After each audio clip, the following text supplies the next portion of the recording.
बड़े बुजुर्गों से आपने ये कहते हुए सुना होगा कि हमें कामयाबी के लिए जिंदगी में लगातार मेहनत करते रहना बहुत जरूरी है। जी बच्चों, बिल्कुल सही सुना है। सो आज हम अपने क्लास 10th में अच्छे नंबर स्कोर करने के लिए टारगेट 90++ जो है उस वहां तक रीच करने के लिए हमें भी लगातार मेहनत करते रहना होगा। सो आज जिस चैप्टर में मेहनत करने वाले हैं वो आपके क्लास 10th का मैथमेटिक्स का चैप्टर 4th है। जी हाँ, उसी क्वाड्रेटिक इक्वेशन की बात करने वाला हूं। तो मैं हूं रॉकी रजक, आपका एजुकेशनल ट्रेनर जो देता है आपको एजुकेशनल ट्रीटमेंट। तो आज मैं ट्रीटमेंट में आपको क्वाड्रेटिक इक्वेशन का ट्रीटमेंट करने वाला हूं। सो देखिए, क्वाड्रेटिक इक्वेशन से पहले आपने चैप्टर 2 और चैप्टर 3 पढ़ा था। उसके अंदर पॉलिनोमियल के बारे में पढ़ा था। आपने उसके अंदर पॉलिनोमियल के बारे में पढ़ा था और वहां पे एक पढ़ा था पॉलिनोमियल में कि क्वाड्रेटिक पॉलिनोमियल, वहां पे आपने पढ़ा था क्वाड्रेटिक पॉलिनोमियल। चलिए एक बार सेकंड चैप्टर में थोड़ा सा रिवर्स लेते हैं, फिर उसके बाद कम बैक होंगे यहाँ पे।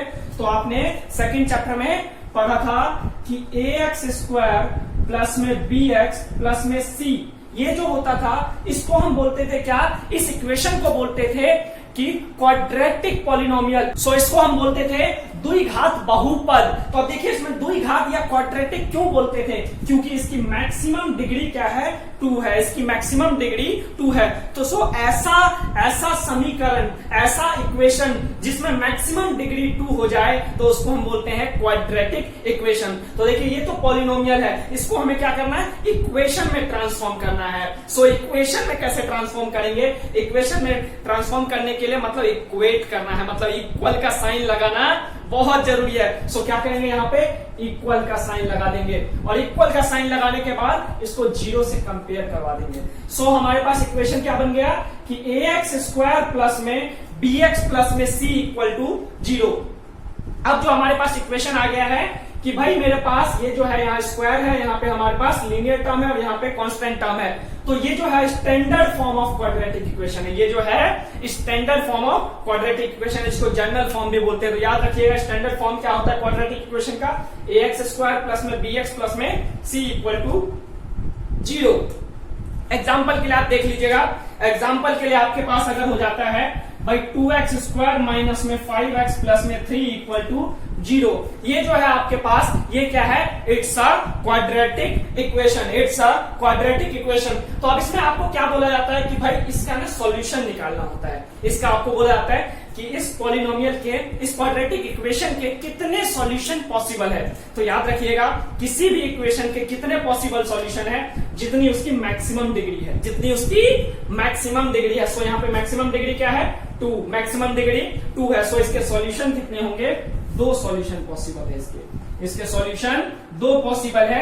एक को हम अल्फा बोल देंगे, दूसरे को हम बीटा बोल देंगे। आपने सेकंड चैप्टर में देखा होगा। सो आपका क्वाड्रेटिक पॉलिनोमियल का सॉल्यूशन निकालना मतलब रूट्स निकालने का जो मेथड है, 3 मेथड हम इस चैप्टर में पढ़ने वाले हैं। सबसे पहला मेथड मिडल टर्म स्प्लिटिंग, जो आप ऑलरेडी पढ़ चुके हो। उसके बाद सेकंड मेथड जो है हमारा कंप्लीटिंग द स्क्वायर मेथड, हम इसको स्क्वायर के फॉर्म में, कंप्लीटिंग स्क्वायर के फॉर्म में कन्वर्ट कर देंगे, तब इसका सॉल्यूशन निकालेंगे। और थर्ड जो मेथड है आपका, जिसको बोलते हैं क्वाड्रेटिक फॉर्मूला मेथड या डिस्क्रिमिनेंट मेथड। तो ये तीनों मेथड से हम जो है इसको सॉल्व करेंगे।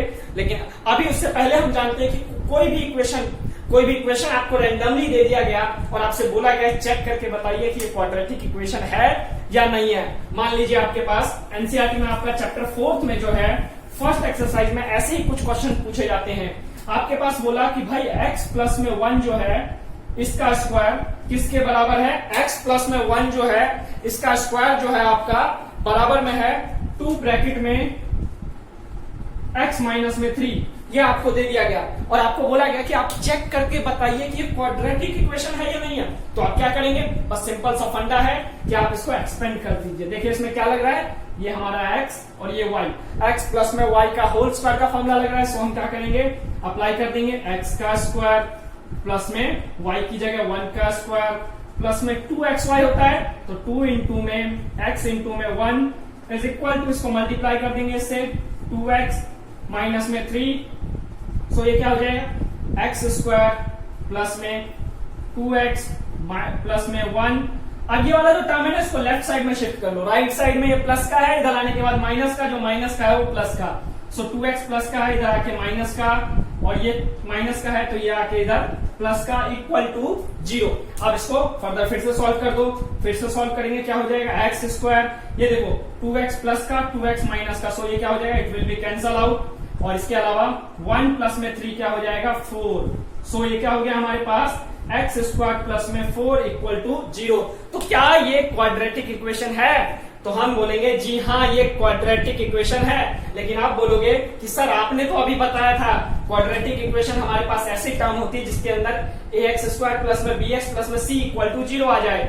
इसके अंदर चलिए मान लिया आपका ए एक्स तो है नहीं, ए तो है नहीं, ओनली एक्स स्क्वायर है, साथ में बी एक्स भी नहीं है, ओनली सी है, तो कैसे हम बोलेंगे क्वाड्रेटिक इक्वेशन है? तो बच्चों देखो इसमें जो हिडन क्या है कि भाई ए की जगह हमारे पास 1 है, 1 इंटू में एक्स का स्क्वायर प्लस में भाई बी की जगह 0 है और एक्स की जगह एक्स ही ले लो और प्लस में 4, सो ये क्या हो गया हमारे पास ए एक्स स्क्वायर प्लस में बी एक्स प्लस में c equal to 0। So that's y आपके पास क्या हुआ एक्स स्क्वायर प्लस में 4 इक्वल टू 0, इसलिए इसको हमने बोला इट्स अ क्वाड्रेटिक इक्वेशन। तो इस तरीके से आपसे पूछा जाता है, ऐसे ही आपको एक कोई सिचुएशन क्रिएट करके दे दिया जाएगा कि जैसे कि आपको सिचुएशन क्रिएट करके आपको दे दिया गया कि भाई बोला पहला क्वेश्चन पूछ लिया the product of 2 consecutive positive integer is 306। आपके एनसीईआरटी में ही सेकंड क्वेश्चन का सेकंड पार्ट है, सेकंड क्वेश्चन का सेकंड पार्ट है। आपसे बोला गया कि भाई 2 कॉन्सिक्यूटिव पॉजिटिव इंटीजर का जो है ना प्रोडक्ट वो दे रखा है 306। तो आपको बताना है कि भाई वो इंटीजर की वैल्यू क्या होगी, उस इंटीजर की वैल्यू क्या होगी ये बताना है आपको। सो चलिए फाइंड करेंगे। फाइंड करने से पहले आप अगर चैनल पे नए हैं तो लाइक्स कर लीजिएगा, सब्सक्राइब कर दीजिएगा और अपने दोस्तों के साथ शेयर भी कर लीजिएगा, क्योंकि हम जो है 10th में बहुत ही पावरफुल जबरदस्त सीरीज लाने वाले हैं। 90 प्लस का जो टारगेट है उसको अचीव करने वाले हैं। सो मिलकर जब बहुत सारे होंगे तो सबके साथ जब आगे बढ़ेंगे तो मजा ही कुछ और होगा, क्योंकि जंग अकेले जरूर लड़ी जाती है लेकिन कभी अकेले जीती नहीं जाती। जीतने के लिए आर्मी की जरूरत होती है। सो जब पूरे की पूरी आर्मी होगी तब जीत की जो खुशी होगी उसकी बात ही कुछ और होगी। सो देखिए क्वेश्चन को सॉल्व करते हैं। आपको बोला गया कि भाई 2 कॉन्सिक्यूटिव इंटीजर का जो प्रोडक्ट है वो 306 है। तो मान लिया उस सिचुएशन में 2 कॉन्सिक्यूटिव पॉजिटिव इंटीजर, तो पॉजिटिव इंटीजर कौन सा होता है भाई जो 0 से ऊपर, 0 से बड़ी वैल्यू जो आपका होता है वो क्या होता है पॉजिटिव इंटीजर। तो मतलब मान लिया लेट पहला नंबर लेट फर्स्ट इंटीजर जो है उसको मान लिया x, आपका जो फर्स्ट इंटीजर की वैल्यू है वो x मान लिया। तो भाई उसके x के बाद वाला क्या होगा x प्लस में 1। जैसे कि अगर पहला इंटीजर 7 है तो उससे अगला 7 प्लस में 1 8। अगर पहला इंटीजर 5 है तो उसके बाद अगला जो है आपका 5 प्लस में 1 6। सो हम बोल देंगे नेक्स्ट अनदर क्या हो जाएगा आपका x प्लस में 1। अब बोला इन दोनों का प्रोडक्ट, मतलब अकॉर्डिंग टू क्वेश्चन इन दोनों का प्रोडक्ट मतलब कि x इंटू में x प्लस में 1 इज इक्वल टू बोला भाई 306 इज इक्वल टू 306। तो ये हो गया। तो अब इसमें बोला है भाई इसमें जो है इंटीजर की वैल्यू फाइंड करिए। सो क्या करेंगे सबसे पहले हम इसको इक्वेशन के फॉर्म में टर्म कर लेते हैं एक्स स्क्वायर प्लस में x। ये 306 जो है राइट साइड में प्लस हो रहा है तो उसको क्या करिए लेफ्ट साइड में ले आइए। अरे ले आइए अपने पास ले आइए। सो क्या हो जाएगा माइनस में 306 इक्वल टू 0। ये हमारे पास क्या बन गया इट्स अ क्वाड्रेटिक इक्वेशन। तो अब इसका हमें सॉल्यूशन निकालना है। सॉल्यूशन के लिए मैं जो यहाँ यूज करूंगा मिडल टर्म स्प्लिटिंग मेथड, जो आपने ऑलरेडी सीख चुके हो। So middle term splitting method में आपको क्या करना होता है देखिए, सबसे पहले स्टैंडर्ड फॉर्म पे आते हैं एक बार, ए एक्स स्क्वायर प्लस में बी एक्स प्लस में सी इक्वल टू 0। ये आपके पास इक्वेशन है।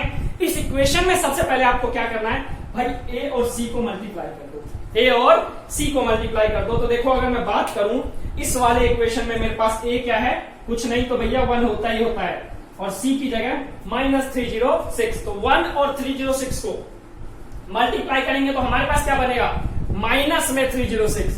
सो हम क्या करेंगे माइनस में 306 का फैक्टर बना लेंगे, हम इसका फैक्टर बना लेंगे। अब इसको फैक्टर बना लेते हैं। पहले फैक्टर क्या हो जाएगा 2 1 जा 2, 2 5 जा 10, 2 3 जा 3 5 जा 15, 3 1 जा, इसके अलावा और जा सकता है 3 1 जा 3, 3 7 जा 21। बस ये इतना ही रहेगा। अब देखो हमें इसके फैक्टर को इस तरीके से लिखना है कि जब हम इसको प्लस माइनस करें तो हमें ये बीच वाली वैल्यू मिले, प्लस माइनस करने पे हमें ये बीच वाली वैल्यू मिले और मल्टीप्लाई करने पे हमें AC मिले, मतलब AC का प्रोडक्ट मिले। सो देखिए अब इसको मल्टीप्लाई करेंगे आपस में तो AC तो मिलेगा ही मिलेगा, क्योंकि AC को ही हमने तोड़ा है। अब प्लस माइनस कैसे किया जाए कि हमें प्लस माइनस करने पे 1 मिलना चाहिए। तो देखो अगर आपको यहाँ दिख रहा हो, इन तीनों को अगर हम मल्टीप्लाई कर दें और इसको अलग रखें, मतलब कि 3 3 जा 9, 9 2 जा 18, 18 माइनस में अगर 17 कर दूं तो मेरे पास क्या बचेगा भाई 1 बचेगा। 18 माइनस में 17 कर दूं तो 1 बचेगा, और अगर इसी को 18 इंटू में 17 कर दूं तो आपका माइनस का 17 कर दूं तो माइनस ऑफ 306 बचेगा। मतलब कि मेरा काम तो भाई बन गया। तो देखो अब क्या करूंगा मैं, इसकी जगह एक्स स्क्वायर प्लस में 18x माइनस में 17x माइनस में 306 इक्वल टू 0। अब ये बन गया मेरे पास। अब इसका पेयर बना लो। अब आप क्या करो, इसका पेयर बना लो। भाई यहां से पेयर बना लिया। अब यहां से जो जो कॉमन पॉसिबल है, दोनों में से जो जो कॉमन प्रॉपर्टीज है उसको निकाल लो। सो यहां देखेंगे, यहां क्या है x, यहां भी x के अलावा और कोई नंबर तो कॉमन नहीं है। सो क्या करेंगे, यहां से x निकाल लेंगे। सो यहां से जब x निकल जाएगा, अंदर क्या बचेगा x प्लस में 18। सिमिलरली यहां से भी कॉमन निकाल लो। यहां से क्या निकलेगा भाई 17 यहां है, 306 यहां है। सो 17 निकाल सकते हैं हम यहां से हम 17 निकाल सकते हैं, क्योंकि जब 17 को 18 से मल्टीप्लाई करोगे तो आपका क्या बनेगा, 17 को 18 से मल्टीप्लाई करने पे 306 बनेगा। ये देखा ना आपने, 17 को 18 से मल्टीप्लाई करने पे 306 मिला। तो माइनस 17 यहां से कॉमन निकाल लो, यहां पर बचेगा x प्लस में 18। और एक चीज ध्यान रहे, जब आप कॉमन निकालोगे ना, आप सही कर रहे हो या नहीं वो कैसे पता चलेगा, आपका ये वैल्यू और ये वैल्यू सेम आना चाहिए। जो ब्रैकेट के अंदर जो दोनों वैल्यू है ना वो सेम आना चाहिए। अगर कहीं थोड़ी सी मिसअंडरस्टैंडिंग हुई है, मतलब कि कहीं गलती कर रहे हो आप। अब उसके बाद क्या करो, यहां से देखो ये दोनों के दोनों वैल्यू सेम है, तो इसी को कॉमन निकाल लो। सो इसी को कॉमन निकालेंगे, x प्लस में 18, अंदर क्या बचेगा, यहां से x बचेगा और यहां से 17 बचेगा, इज इक्वल टू 0। अब देखो दो फैक्टर बन गए। अब इन दोनों को सेपरेटली 0 के बराबर रख दो। हम क्या करेंगे, एक बार x प्लस में 18 इज इक्वल टू 0 और एक बार x माइनस में 17 इज इक्वल टू 0। अब उसके बाद इधर देखो ये 18 प्लस हो रहा है लेफ्ट साइड में, इसको राइट साइड में शिफ्ट कर दो तो क्या हो जाएगा, x equal to minus of 18, और यहाँ जो माइनस हो रहा है इसको राइट साइड में शिफ्ट कर दो तो ये क्या हो जाएगा, प्लस ऑफ 17। सो हमारे पास यहाँ पे जो है x की वैल्यू क्या आ गया, दो वैल्यू x का मिला है, एक मिला है माइनस 18 और एक मिला है प्लस का 17। अब इसमें से देखो हमारे लिए जो रिक्वायर्ड वैल्यू है वो कौन सा है। क्वेश्चन में हमें क्या बोला गया था, ओनली पॉजिटिव इंटीजर, हमें बोला गया था ओनली पॉजिटिव इंटीजर, बट यहाँ पे तो भाई सब नेगेटिव आ गया। अरे ये क्या नेगेटिव आ गया। सो हम देखो इस केस में क्या करते हैं, भाई नेगेटिव वाली वैल्यू जो हमारा यूज का नहीं है ना उसको इग्नोर कर देंगे और जो हमारी जरूरत का है उसको हम रख लेंगे। मतलब कि हम यहाँ पे x की वैल्यू माइनस 18 जो है अपने आंसर में इंक्लूड नहीं करेंगे, हम ओनली पॉजिटिव वाले को कंसीडर करेंगे। तो इसका मतलब क्या है कि हमारे पास जो इंटीजर है, पहला इंटीजर 17 हो जाएगा और दूसरा इंटीजर क्या हो जाएगा, 17 प्लस में 1 इक्वल टू 18। मतलब कि आपके पास दो इंटीजर, दो पॉजिटिव इंटीजर जो है 17 और 18 हो गया। लेकिन अगर आपको बोला जाता कि भाई माइनस में नेगेटिव इंटीजर की बात करते तो उस सिचुएशन में पॉजिटिव वाले को हटा देते, उस सिचुएशन में हम पॉजिटिव वाले को हटा देते, नेगेटिव वाले को कंसीडर करते। लेकिन हमें ओनली पॉजिटिव बोला है, सो दैट्स व्हाई हम नेगेटिव वाले को कंसीडर नहीं करेंगे। तो उम्मीद करता हूं आपको ये समझ में आया होगा। तो आज के लिए इतना ही रखते हैं, फिर मिलेंगे अगली सभा में। तब तक के लिए दुआओं में याद रखिएगा, चैनल को सब्सक्राइब कर लीजिएगा, लाइक कर लीजिएगा, दोस्तों में शेयर भी करिएगा। गुड बाय, टेक केयर, फिर मिलेंगे।